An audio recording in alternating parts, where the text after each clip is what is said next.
Tiene la palabra concejal Alejandro Cordido. Gracias, presidente. De alguna manera, para introducir un poco el expediente, conforme lo conversáramos también con el presidente de nuestro bloque, y entiendo que, como lo expresaran también en el interbloque, en este expediente lo que se busca es, como se leyó recién, declarar de interés legislativo todas las actividades que se realicen en el marco del 24 de marzo. Recordemos que es el Día Nacional de la Memoria por la Verdad y la Justicia, y también aprovechar la instancia para, en esta misma declaración, reconocer la lucha que vienen realizando desde aquel entonces las madres y abuelas de Plaza de Mayo. Como decíamos, a partir del año 2002 se sanciona la ley 25633, que es la ley mediante la cual se instituye precisamente el 24 de marzo como el Día Nacional de la Memoria por la Verdad y la Justicia, y precisamente se lo hace para que todos los 24 recordemos las atrocidades de la última dictadura cívico-militar, y también conmemoremos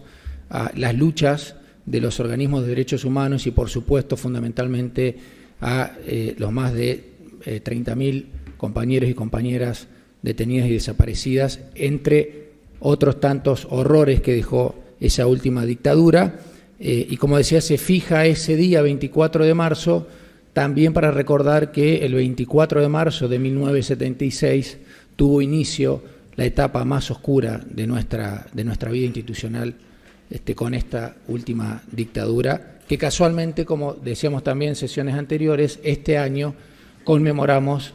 los 40 años del retorno de la democracia, es decir, de la finalización de esa dictadura cívico-militar y el retorno de la democracia y el ejercicio del periodo más extenso ejercicio democrático en nuestro país. Decíamos que el 24 de marzo de 1976, una junta militar usurpó los poderes constitucionales,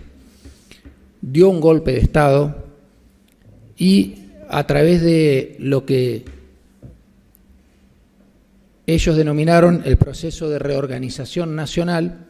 dieron inicio a la etapa más oscura de nuestro país. No fue la primera vez que un grupo de militares utilizó una expresión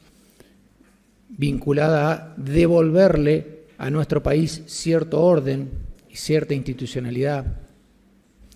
Ya en el 55 había ocurrido lo mismo con la autodenominada Revolución Libertadora, pero en el 76 lo que se puso en funcionamiento fue no solamente la pretensión de un grupo de militares y de civiles a través de la usurpación de los poderes democráticos, instaurar un sistema económico muy definido, sino además que tuvo en su organización la finalidad de exterminar a un montón de compatriotas que claramente no solo pensaban diferente, sino que luchaban por una sociedad más libre, más justa y más igualitaria. Y ese plan se puso en funcionamiento a través del terrorismo de Estado. Es decir, se puso a disposición de ese plan macabro las instituciones del propio Estado, partiendo por las fuerzas militares, por supuesto, para lograr el objetivo a como dé lugar, y es lo que hicieron, es lo que intentaron hacer hasta último momento. Esa primera junta militar del 76, que integraban Videla, Macera, Agosti, iniciaron con ese proceso que luego se fue sucediendo con otros militares que tomaron, digamos, que condujeron el Estado Nacional, pasando por supuesto por Viola Galtieri. A Galtieri lo recordamos además de por algunas condiciones personales, también porque fue el militar que llevó a compatriotas a esa guerra injusta en Malvinas. Y finalmente, con la participación de Vignone, que como decíamos en sesiones pasadas también fue quien de alguna forma inicia el proceso de restitución al soberano, al pueblo, de sus propias instituciones, ¿no? Es un grupo de personas que usurparon el poder y también definieron en un momento cómo hacer para restituirle al soberano ese poder. Como decíamos también la vez pasada, y parte de esta evidencia y este sentido de llevar adelante un plan sistemático, no solamente para eliminar una forma de pensar más humanitaria y socialmente justa, y al mismo tiempo instrumentar un sistema económico, decíamos la vez pasada que, entre otras cosas, ese proceso de restitución democrático, ese último periodo a cargo de Vignone, entre otras cosas, tuvo un objetivo muy claro que fue estatizar deuda privada de esos cómplices de la dictadura que, por supuesto, se enriquecieron y que todos y todas conocemos que al día de hoy siguen siendo muchos y muchas de ellas grandes empresas y empresarios en nuestro país. Y por supuesto debemos seguir señalando eso. Pero esta fecha que se instituye a partir del año 2002, a través de esta ley, tiene hitos que son insoslayables. Uno de ellos, por supuesto, tiene que ver con la lucha de las madres de Plaza de Mayo. Recordemos, presidente, que en el año 77, es decir, con una plena vigencia del estado de sitio, con una represión feroz ya desatada y con el proceso de desaparición de personas y de apropiación de hijos e hijas de esas personas detenidas y desaparecidas de manera ilegal, en ese año 77 las madres de Plaza de Mayo comienzan a reunirse justamente en la Plaza de Mayo y, como nos cuenta la historia y todos y todas sabemos, lo hacen inicialmente buscando respuestas,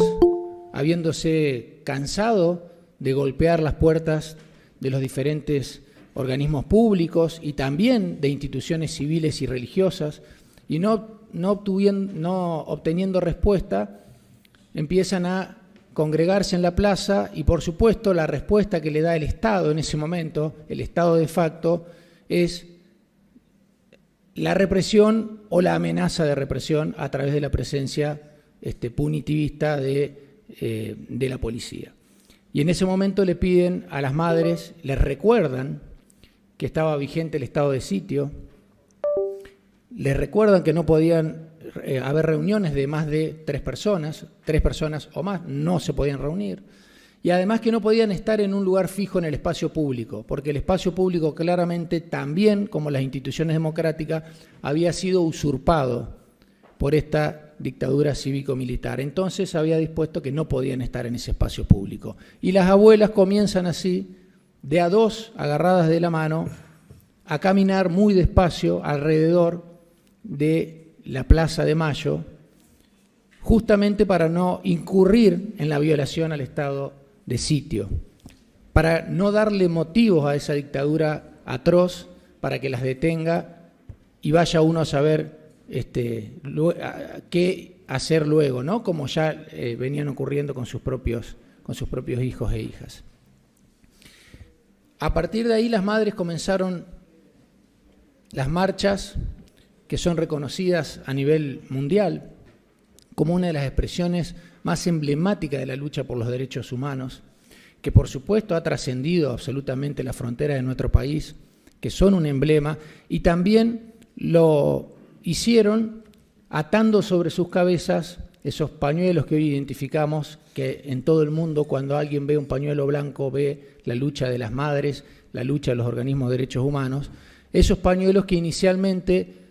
lo habían confeccionado con la tela de los pañales de sus propios hijos, de sus propios nietos,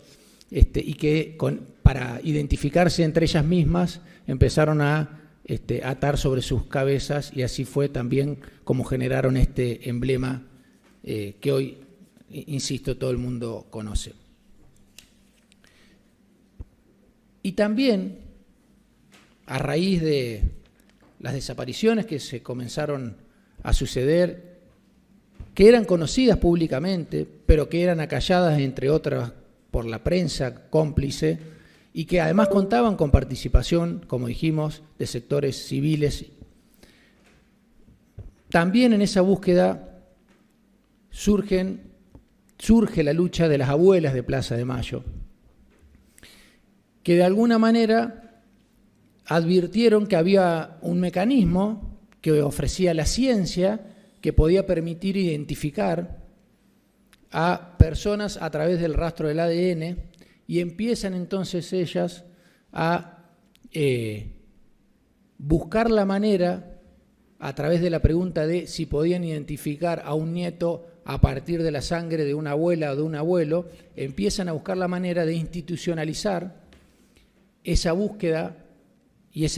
que tiene un respaldo científico, y es así como termina luego, ¿no? En el año, comienza durante la dictadura, pero en el año 87 termina de alguna manera institucionalizándose el Banco Nacional de Datos Genéticos, ¿no? Con un trabajo que incluía la acción previa de lo que fue la CONADEP. Recordemos la CONADEP, la Comisión Nacional sobre Desaparición de Personas, que fue creada apenas retomamos los caminos de la democracia. A raíz de esa investigación luego se crea el Banco Nacional de Datos Genéticos, pero sobre la lucha previa que venían haciendo las abuelas, y luego en el 92 se crea la Comisión Nacional por el Derecho a la Identidad, la CONADI, que de alguna forma sostiene activos junto con el Banco Nacional de Datos Genéticos hasta el día de hoy, y hasta que se restituya la identidad de todos los compañeros y compañeras detenidas y desaparecidas, de los hijos y de los nietos que también hoy se ven privados y privadas de su propia identidad. Entonces se genera, esa institucionalidad que al día de hoy no solo que está vigente, sino que cada vez crece más, no solo en su reconocimiento, sino además en el apoyo de instituciones civiles, pero también de otros estados, ¿no? De hecho, en este momento se está desarrollando el tercer Foro Mundial por los Derechos Humanos, y uno de los ejes centrales es todo el trabajo que han hecho las abuelas a lo largo de todos estos años, de estos 47 años que este año, en 2023, se cumplen desde el inicio del último golpe militar, ¿no? Desde el 24 de marzo de 1976.